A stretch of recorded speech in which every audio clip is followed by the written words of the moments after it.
নারী ও শিশু আদালতের একটি মামলায় দেখা যায় একটি মেয়েকে তার পিতার হেফাজতে রাখা হয়েছিল নাবালিকা অবস্থায়, কিন্তু মেয়েটি যখন সাবালিকা হয় তখন সে তার স্বামীর কাছে যেতে চায়। তো সেক্ষেত্রে আদালত তার পিতার কাছে রাখবেন নাকি স্বামীর কাছে দিবেন, এ বিষয়ে আমরা জানতে চাই।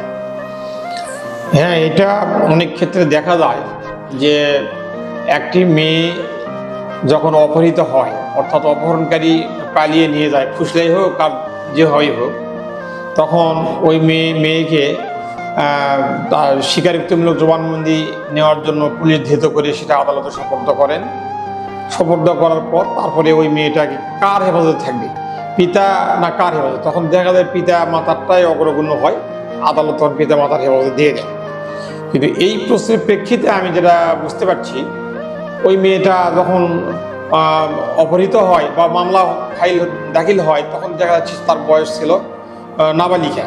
আর যখন সাবালিকা হয়ে গেল, হয়তো 18 বছর প্লাস হয়ে গেল, সাবালিকা হয়ে গেল, এই সময় দেখা গেল ওই মেয়েটি তার স্বামীর সঙ্গে যাওয়ার ইচ্ছা পোষণ করে।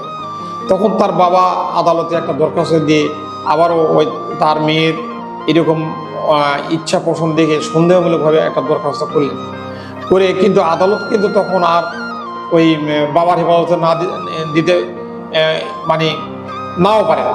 আদালত ইচ্ছা করলে তার বাবার হেফাজতে নাও দিতে পারে, ওই স্বামীর হেফাজতে দিতে পারে, এতে কোনো আইনগত বাধা নেই।